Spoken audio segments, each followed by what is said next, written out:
Insan-insanku semuanya yang bungas berataan tapi basang kadian. Terima kasih sudah sabar nungguin video-video dari saya ya. Kali ini saya akan berbagi alur cerita film Kerasnya Kehidupan di Kota Korea. Film ini berjudul di mana film ini menceritakan kumpulan para gangster yang menguasai kota. Setiap harinya semua gangster saling baku hantam dan juga tak segan untuk membunuh mereka yang berani mencoba menggagalkan misinya. Sebelumnya saya mohon maaf untuk nama-nama tokoh saya ganti, tapi saya sertakan nama asli di filmnya juga dan sana, sembari untuk mudah disebut dan diingat. Oke lah, langsung saja kita masuk ke alurnya. Film dimulai dari memperlihatkan keramaian kota Garibung. Terlihat di sana ada perkelahian dua pria.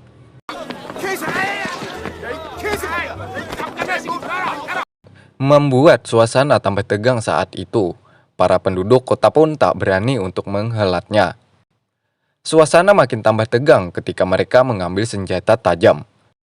Di sisi lain ada seorang pria berawakan besar, dia bernama Abai. Abai adalah salah satu anggota polisi di kota Garibung. Abai mendatangi kejadian ini dan menghentikan dengan cara memutar tangannya dan menyuruh mereka berhenti untuk berkelahi. Atas perintah Abai, mereka pun mengakhiri perkelahian ini. Dari sini kita sudah tahu betapa kuatnya seorang Abai. Sepulang dari sana, Abai mendapat kabar bahwa di tempat biliar ada kasus pembunuhan. Abai saat itu ditemani anggota polisi lainnya. Sesampai di TKP, di mana ketika itu Abai melihat ada tato di dada korban. Di sini Abai sudah mengetahui korban adalah salah satu anggota geng Venom. Scene berpindah ke tempat markas geng Venom. Di markas sana juga banyak ledes-ledes yang siap di... sudahlah. Dan ini bos Venom yang bernama Baron dan tangan kanannya yang bernama Rafa. Geng Venom rencananya akan menyerang geng Isu yang kabarnya telah membunuh salah satu anggota mereka.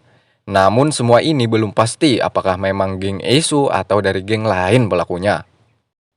Saat di luar, ketika mau menyerang geng Isu, para geng Venom bertemu dengan Abai dan bawahannya. Abai sudah mengetahui bahwa mereka ingin menyerang geng Isu. Saat itu, Abai mencoba menghentikan mereka. Namun, salah satu anggota geng Venom bacot kepada Abai. Dan lantas saja Abai dengan sekali pukul, orang tersebut langsung jatuh. Saat itu juga Baron dan Rafa datang. Kedatangan Abai hanya untuk mencari pelaku penusukan yang telah terjadi sebelumnya. Dan akhirnya setelah berbincang dengan geng Venom, Abai memutuskan untuk mencari ketua geng Isu. Singkat cerita, Abai ke tempat judi yang dimiliki oleh geng Isu. Abai saat di dalam melihat seseorang yang mencurigakan. Orang itu pun ketika melihat Abai langsung lari ke dalam ruangan. Di dalam sana, Abai sempat berseteru dengan anggota geng Isu.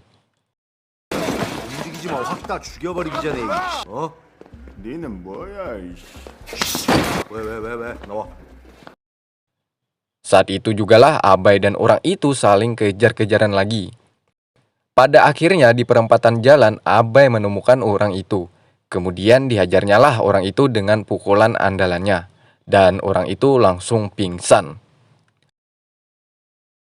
Scene berpindah, ada 3 orang geng yang berasal dari Cina. Ia bernama Aceng. Tujuan Aceng datang ke sini untuk menagih hutang dari salah satu anggota geng Venom, di mana mereka sudah menyandranya. Aceng dikenal sebagai gangster yang haus darah, di mana ia tak segan untuk membunuh orang yang tak sejalan dengannya. Di mana orang itu dihabisi Aceng dengan palu berkepala naga, karena tak mampu bayar hutang kepada mereka.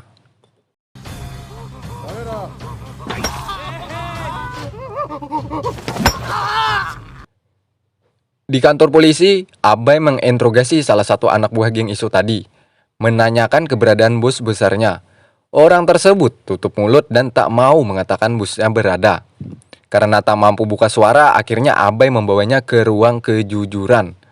Dan Abai menghajar orang tersebut sampai akhirnya orang itu mengatakan keberadaan bosnya. Kemudian, saat semua sudah menyiapkan diri untuk mencari bos Eso, datanglah atasan Abai yang bernama Tigor. Ia memarahi kepada bawahannya Abai yang bernama Jali, karena melakukan sesuatu tanpa sepengetahuan Tigor. Rupanya Jali lebih segan kepada Abai dibandingkan kepada Tigor. Singkat cerita, Abai menuju ke markas Bos Isu. Di sana ia dibacuti saudaranya Bos Isu yang bernama Erwan. Lantas saja Abai marah dan menjatuhkan orang tersebut. Kemudian Abai mendatangi dan bertemu dengan Bos Isu yang bernama Ervan. Di sini Abai mengajak Ervan untuk bertemu dengan Baron untuk membahas kasus penusukan sebelumnya. Malam harinya, di tempat lain mereka semua bertemu. Ternyata bukan geng Isulah pelaku pembunuhan kasus sebelumnya. Dan akhirnya di sini Abai menyuruh mereka untuk berdamai, agar kedepannya tidak ada lagi perselisihan antara geng Venom dan geng Isu. Akhirnya mereka pun berdamai. Sepulang dari sana, Baron mendapat kabar bahwa salah satu anggota telah disandra Aceng. Dan akhirnya ia mendatangi tempat tersebut. Aceng menyuruh Baron untuk membayari hutang anak buahnya. Merasa dirinya terhina, Baron pun bacot kepada Aceng. Pada akhirnya ia malah dihajar dan juga dihabisi. Singkat cerita, Abai dan bawahannya mendatangi tempat karaoke. Ia mendapat info bahwa di sana telah terjadi pembunuhan. Abai saat itu menginterogasi tentang kronologi pembunuhan tersebut kepada salah seorang wanita malam. Wanita itu pun menceritakan tentang kejadian tersebut, di mana sebelumnya Aceng dan anak buahnya mengacau di sini dan juga menghabisi para penjaga di sini karena merasa ditegur akibat kegaduhan mereka. Dan akhirnya Aceng dan bawahannya menghajar para petugas di sini. Scene berpindah di mana Aceng dan Rafa bertemu di kafe. Rafa saat itu menjadi anak buahnya Aceng dan harus menuruti semua perintah Aceng. Karena Bos Baron sudah mati dan dirinya merasa terancam, akhirnya Rafa menuruti dan menerima semua itu. Sementara itu di tempat Abai, ia sudah mendapatkan informasi tentang semuanya dari bukti rekaman CCTV yang ada di tempat karaoke. Di mana di rekaman CCTV Abai melihat 3 pemuda. Mereka itu adalah Aceng dan kawan-kawan. Setelah melalui beberapa tahap penelusuran, akhirnya Abai sudah mengetahui semua tentang Aceng. Siang harinya di kota Garibung, lagi-lagi para anggota polisi menemukan mayat yang telah dimutilasi. Ternyata mayat tersebut adalah anggota dari geng Venom, yakni Baron dan anak buahnya. Di mana mayat mereka dalam keadaan terpotong-potong. Hal ini membuat Abai tambah marah dan ingin cepat menangkap pelakunya. Di tempat judinya geng Venom, Aceng dan anak buahnya mengacau di sana. Tujuan mereka ke sini untuk menghajar juga mengambil alih tempat judi ini. Singkat cerita, Ervan, bos geng Venom datang. Ervan diancam Aceng saat itu agar menyerahkan tempat ini. Awalnya, Ervan mencoba melawan, namun karena Aceng ini dikenal sebagai gangster juga psikopat, akhirnya ia menyerahkan tempat judinya. Malam harinya di tempat di mana Rafa dan istrinya memiliki sebuah usaha bar. Rafa ketika itu menyuruh istrinya untuk tutup dan menyuruh dia pulang. Rafa ketika itu pulang duluan.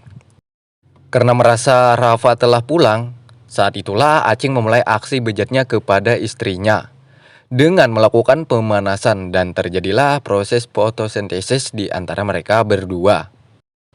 Rupanya Rafa saat itu masih berada di luar dan melihat jelas aksi bejatnya Aceng. Scene berpindah.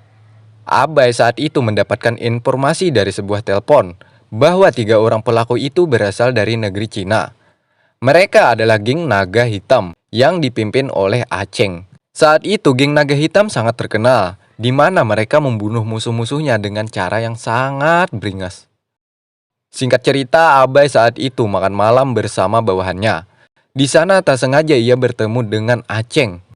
Abai kemudian menyuruh bawahannya untuk mengawasi setiap gerak-gerik Aceng. Aceng saat itu rupanya sudah merasa curiga kepada pria besar yang ada di depannya.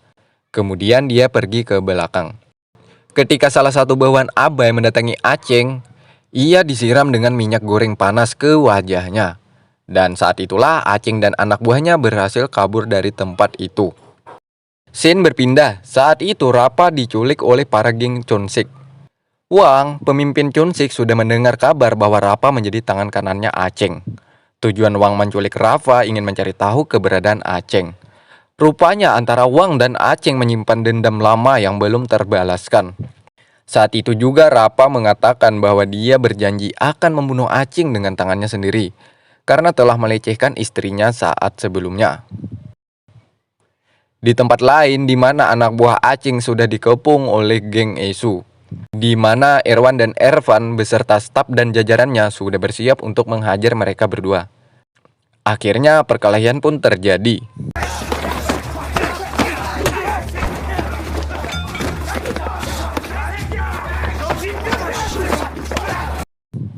Tak lama kemudian, Abai dan bawahannya datang ke tempat ini, menyuruh Ervan untuk pergi. Dan akhirnya Abai berhadapan dengan anak buahnya Aceng untuk siap-siap berkelahi. Bisa gandeng dua.